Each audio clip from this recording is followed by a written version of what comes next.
Bismillahirrohmanirrohim. Assalamualaikum warahmatullahi wabarakatuh. Segala puji bagi Yang Maha Kuasa Tuhan seluruh alam. Semoga selawat dan keselamatan tercurahkan selalu kepada Nabi dan Rasul termulia, keluarga dan sahabat-sahabatnya. Kematian adalah sesuatu yang berat untuk dihadapi. Hingga banyak kepercayaan yang menyatakan bahwa 40 hari setelah meninggal, ruh seseorang masih berada di rumahnya. Kematian merupakan perpindahan dari alam dunia ke alam akhirat. Namun, bagaimana pandangan Islam mengenai keyakinan bahwa ruh orang yang meninggal masih berada di sekitar keluarganya selama 40 hari? Dalam studi semantik diketahui bahwa untuk masyarakat Indonesia, kematian dipahami melalui beberapa konsep seperti istirahat, kematian, perjalanan yang terbagi menjadi kepergian, perpisahan, dan akhir. Temuan ini mengindikasikan bahwa pemahaman terhadap kematian memiliki struktur konseptual dasar, yaitu kematian adalah kehidupan. Dan kematian yang merupakan proses perpisahan antara ruh dan jasad yang pasti akan menimpa seluruh makhluk yang bernyawa. 40 hari setelah orang meninggal tidaklah berada di rumah seperti yang kebanyakan orang percaya. Tidak ada keterangan atau nas yang ditemukan menyatakan hal tersebut. Karena jika berada di rumah, itu artinya ruh seseorang masih berurusan dengan hal-hal dunia yang tidak dinyatakan oleh nas manapun. Menurut Imam Ibnu Qayyim al-Jauziyah dalam bukunya Al-Ruh disebutkan bahwa ada beberapa opini tentang arwah atau ruh sesudah meninggal sampai hari kiamat datang itu ada di mana. Dari banyaknya opini tersebut, tidak ada sama sekali diterangkan bahwa arwah-arwah akan bergentayangan.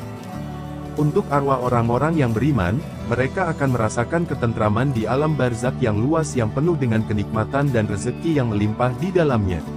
Allah berfirman, "Janganlah kamu mengikuti sesuatu yang kamu tidak mempunyai pengetahuan tentangnya. Sesungguhnya pendengaran, penglihatan dan hati, semuanya akan diminta pertanggungjawabannya." Quran Surah Al-Isra, 36. Setelah membaca keterangan tersebut, di dalamnya dapat disimpulkan bahwa ruh akan berada di alam barzah atau alam kubur. Dan untuk waktunya akan sangat lama, sampai datangnya hari kiamat dengan ditandai oleh bunyi sangkakala yang ditiup oleh malaikat Israfil. Dan karena alam dunia dan alam kubur berbeda, ruh tidak dapat melihat manusia. Ini juga karena tidak ada dalil yang menerangkannya. Perkara gaib harus disertai dengan dalil, karena hanya Allah saja yang mengetahuinya dan manusia wajib mengimaninya. Ruh merupakan unsur non-materi yang ada dalam jasad yang diciptakan oleh Allah. Namun, bagaimana kondisi ruh seseorang setelah meninggal dunia? Tidak ada seorang pun yang boleh menyandarkan kabar mengenai hal gaib kecuali berdasarkan Al-Quran dan hadis yang sahih. Pernyataan mengenai ruh sebenarnya sudah ada sejak zaman Rasulullah dan para sahabat Nabi. Oleh karena itu, para nabi diperintahkan oleh Allah untuk menjawab, "Ruh itu adalah urusan Rabbku." Quran Surah Al-Isra, 85. Menjelang wafatnya Nabi, Allah memperlihatkan pahala yang berlimpah dan ganjaran besar yang akan mereka dapatkan di sisinya di akhirat. Allah juga memberikan pilihan kepada mereka apakah ingin tetap di dunia atau pindah ke tempat yang sangat mulia. Tidak diragukan lagi bahwa Nabi memilih ke tempat yang abadi yakni akhirat. Berdasarkan hadis riwayat Bukhari, Aisyah berkata ketika malaikat pencabut nyawa datang kepada Rasulullah sementara kepala beliau di pangkuannya, maka Rasulullah pingsan beberapa saat. Aisyah berkata, dengan demikian Rasulullah memilih untuk hidup lebih lama lagi bersama kami. Saya ingat yang pernah beliau sampaikan kepada kami ketika masih sehat, itulah kata-kata terakhir yang beliau ucapkan. Saat malaikat pencabut nyawa atau malaikat Israel mencabut ruh seseorang, maka tidak ada sekejap mata pun ruh tersebut di genggamannya. Melainkan ruh tersebut langsung dipegang oleh dua malaikat yang akan mengantarkannya ke langit. Bagi muslim yang saleh dan taat kepada Allah sebelum diantar di langit ia dibalut dengan kain kafan dari surga dan diberi wangi-wangian dari surga yang wanginya melebihi minyak kasturi. Para malaikat penjaga pintu langit membuka pintu-pintu langit untuknya sambil berkata, "Ruh siapa yang wangi dan harum ini?" Malaikat pengantar ruh mengatakan Fulan bin Fulan dengan nama terbaik yang diperolehnya di dunia. Para malaikat di langit dan bumi berdoa agar rahmat baginya dan agar ruh tersebut naik melalui arah mereka. Lalu tiap malaikat di setiap langit turut mengantarkannya sampai langit ketujuh untuk bertemu dengan Allah. Para malaikat mengantarkannya sebagai bentuk kehormatan atau kemuliaan. Dan tak lama kemudian ia sadar kembali, lalu beliau menatap ke atas langit-langit rumah sambil mengucapkan, "Ya Allah, pertemukanlah aku dengan teman-teman yang paling mulia." Aisyah berkata, dengan demikian Rasulullah tidak memilih untuk hidup lebih lama lagi bersama kami. Saya ingat yang pernah beliau sampaikan kepada kami ketika masih sehat, itulah kata-kata terakhir yang beliau ucapkan. Saat malaikat pencabut nyawa atau malaikat Israel mencabut ruh seseorang, maka tidak ada sekejap mata pun ruh tersebut di genggamannya. Melainkan ruh tersebut langsung dipegang oleh dua malaikat yang akan mengantarkannya ke langit.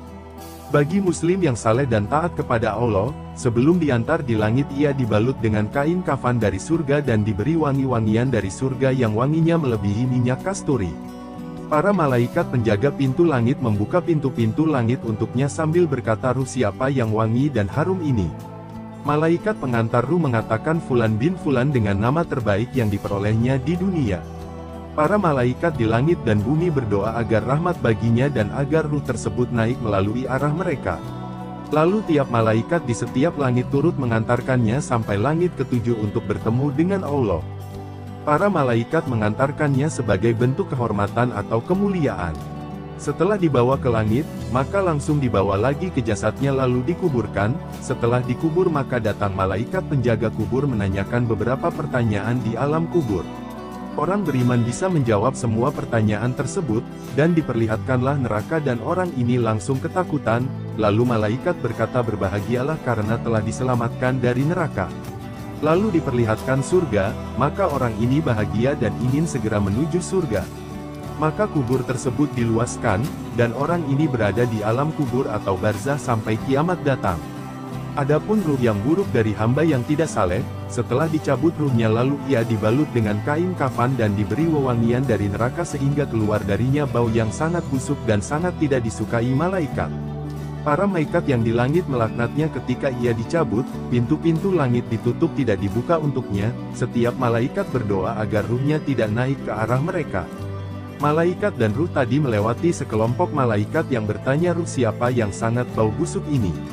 Malaikat pembawa ruh menjawab, "Fulan bin Fulan dengan nama terburuk yang digunakan di dunia." Malaikat penjaga pintu tetap tidak membukakan pintu langit.